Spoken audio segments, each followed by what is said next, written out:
Assalamualaikum warahmatullahi wabarakatuh.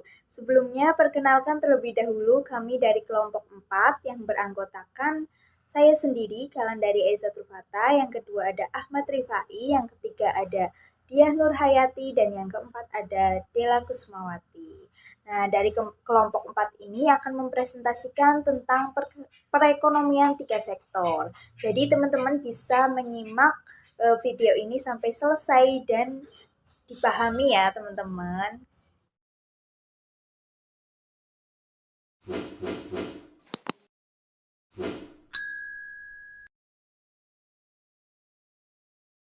Baik, saya Kalandari Aizatul Fatah. Di sini saya akan menjelaskan terkait pengertian perekonomian tiga sektor.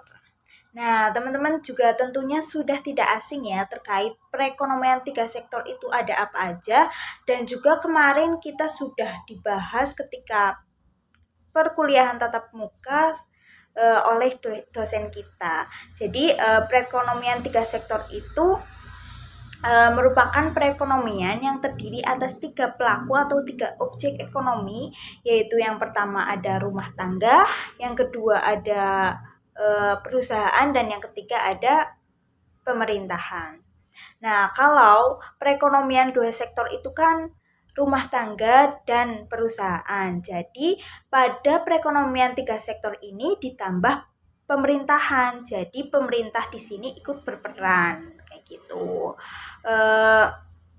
Perekonomian tiga sektor ini menggambarkan kondisi perekonomian dalam negeri. Lingkupnya itu dalam negeri, tidak untuk ke luar negeri, seperti itu. Perekonomian tiga sektor ini juga pada hakikatnya mencoba melihat bagaimana peran pemerintah di dalam perekonomian tersebut. Apa yang tadinya dipelajari pada perekonomian dua sektor ini menjadi berubah tatkala ada campur tangan dari pemerintah, termasuk pada sektor rumah tangga dan perusahaan. Akan terpengaruh juga akibat keberadaan sektor rumah tangga. Diketahui pula bahwa perekonomian tiga sektor ini juga disebut sebagai perekonomian tertutup. Nah, mengapa disebut sebagai perekonomian tertutup? Karena hal tersebut itu diasumsikan perekonomian itu tidak berinteraksi dengan dunia internasional. Jadi dalam lingkup negara saja, seperti itu. Artinya bahwa barang atau jasa hanya diproduksi di dalam negeri dan hanya akan dikonsumsi oleh sektor rumah tangga dan dalam negeri itu sendiri. Tidak ada kegiatan ekspor maupun impor, sehingga tidak ada interaksi dengan pihak luar negeri. Jadi seperti itu terkait perekonomian tiga sektor, pengertiannya ya teman-teman.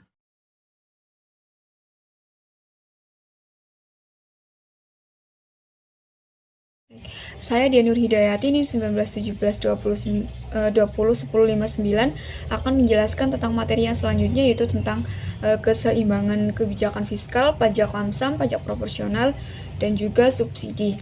Sebelumnya perlu kita ketahui apa itu kebijakan fiskal.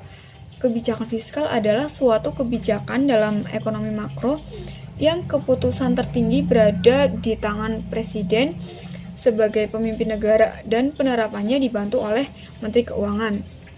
Hal ini tercantum dalam Undang-Undang Nomor 17 Tahun 2003 tentang Keuangan Negara yang menyebutkan bahwa Presiden memberikan kekuasaan pengelola keuangan dan kekayaan negara kepada Menteri Keuangan selaku pengelola fiskal dan dalam hal ini sebagai wakil pemerintah dalam pemilikan kekayaan negara yang terpisah. Kebijakan fiskal sendiri sering disebut sebagai kebijakan yang dilakukan oleh pemerintah dengan tujuan mendapatkan dana sebagai bentuk penerimaan kebijakan pemerintah dalam membelanjakan dana tersebut guna melaksanakan pembangunan. Kebijakan fiskal sendiri bisa disebut dengan penerimaan atau pengeluaran negara. Pajak menjadi penerimaan negara terbesar. Namun penerimaan negara bukan hanya dari pajak, tetapi juga bisa berasal dari pinjaman atau bantuan luar negeri. Pajak adalah sejumlah uang yang harus dibayarkan oleh masyarakat dari kalangan manapun kepada negara. Pengeluaran pajak bisa atas nama pribadi maupun atas nama badan atau instansi. Berdasarkan Undang-Undang Perpajakan, pajak sifatnya memaksa, tanpa adanya timbal balik yang dirasakan secara langsung oleh konsumen, oleh masyarakat yang membayarnya.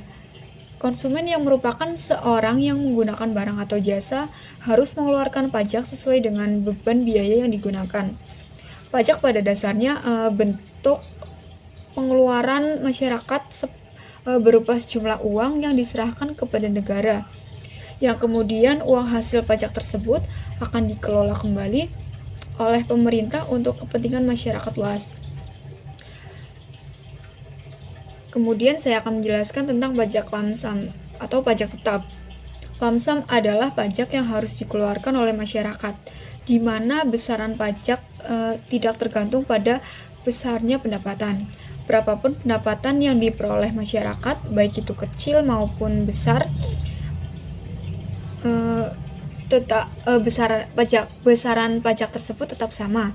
Contohnya yaitu bea materai sebesar 6.000 dan 3.000. Jika pemerintah tidak memungut pajak, pendapatan masyarakat harus digunakan untuk konsumsi dan tabungan. Kemudian pajak proporsional. Pajak proporsional adalah persentase pemungutan pajak dari berbagai tingkat pendapatan, dari pendapatan sangat rendah maupun pendapatan yang sangat tinggi. Sistem pendapatan proporsional antara masyarakat kaya dan miskin, perusahaan besar atau kecil tidak dibedakan. Mereka harus membayar pajak menurut persentase yang telah ditetapkan. Meskipun demikian, nominal pajak yang dikeluarkan berbeda-beda. Semakin tinggi pendapatan atau kekayaan yang dimiliki, maka semakin tinggi pula pajak yang harus dikeluarkan.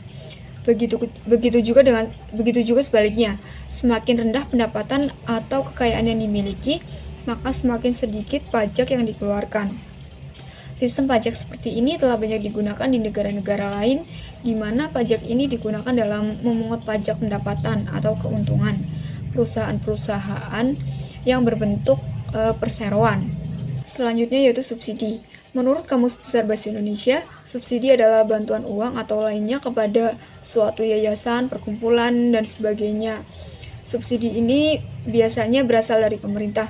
Subsidi adalah bantuan yang diberikan pemerintah kepada masyarakat maupun badan usaha dengan tujuan dapat mengembangkan usaha mereka. Selain untuk mengembangkan usaha, subsidi juga dapat membantu meminimalkan pengeluaran masyarakat, terutama masyarakat dengan pendapatan rendah.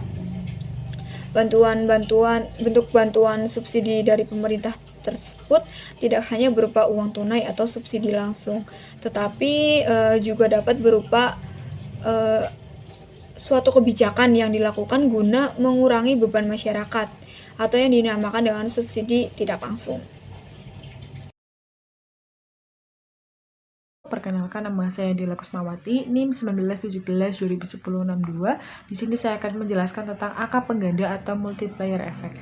Jadi angka pengganda atau multiplier effect itu merupakan pengaruh yang meluas yang disebabkan atau ditimbulkan oleh suatu kegiatan ekonomi, di mana peningkatan pengeluaran nasional itu akan mempengaruhi peningkatan pendapatan dan konsumsi masyarakat.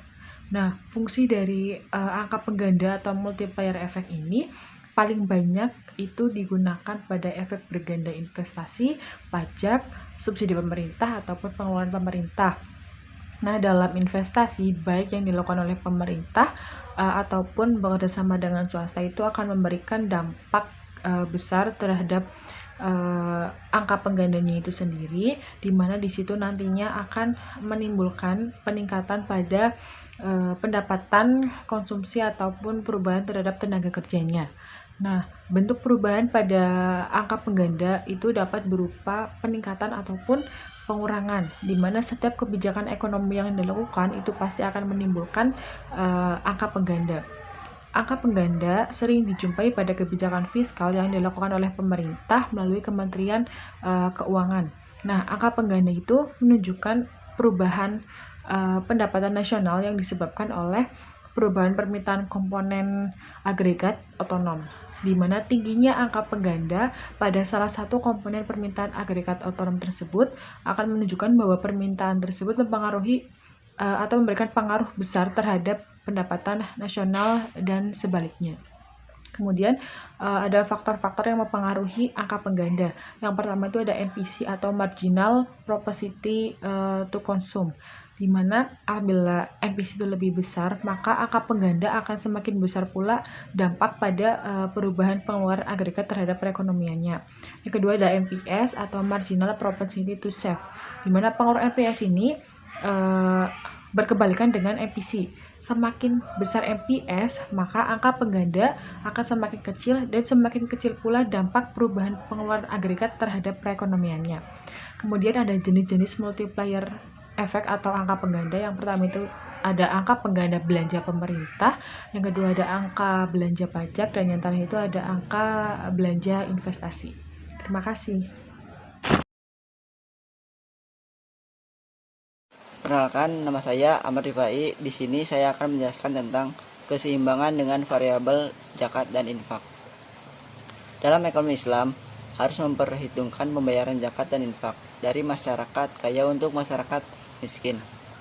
Jika zakat merupakan pendapatan utama dari orang miskin karena mereka belum memiliki pendapatan sama sekali, maka rumusnya yaitu I sama dengan I0, G sama dengan G0, TX sama dengan T0 plus TY, TR sama dengan TR, C1 sama dengan A plus B, buka kurung Y min T0 plus TY plus TR min buka kurung ZY plus FY tutup kurung sama dengan A plus BY min BT0 min BTY plus BTR min BZY min BFY.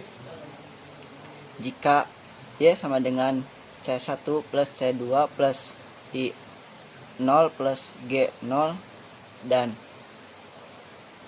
C2 sama dengan ZY plus FY, maka Y sama dengan B Y min BT0 min BTY plus BTR min BZY min BFY plus I0 plus G0 plus ZY plus FY. Dalam ekonomi Islam, pendapatan nasional dengan adanya faktor infak atau dilambangkan dengan huruf F dan zakat dilambangkan dengan huruf Z adalah sebagai berikut. Y sama dengan 1 per 1 min B kurung 1 min Z dikurangi F kurung dikali dengan A min BTX plus BTR plus 1 plus G, itu jika pajaknya lumsum. Kemudian Y sama dengan 1 per buka kurung 1 min B tutup kurung 1 buka kurung lagi 1 min alfa tutup kurung dikurangi buka kurung 1 min B tutup kurung dikali buka kurung Z plus F tutup kurung dikali A min BT0 plus BTR plus 1 plus G jika itu pajaknya proporsional.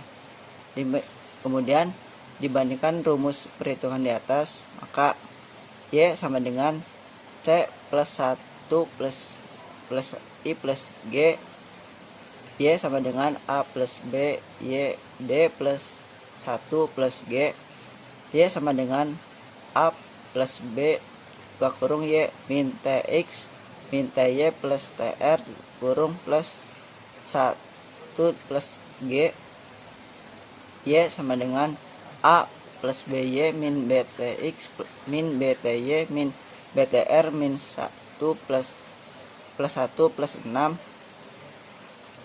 Kemudian tutup kurung buka kurung 1 min B plus BT tutup kurung Y sama dengan A min BTX min BTR plus 1 plus G. Jadi Y sama dengan A min BTX min BTR plus 1 plus G per 1 min B plus BT kurung. Sekian penjelasan dari saya. Assalamualaikum warahmatullahi wabarakatuh.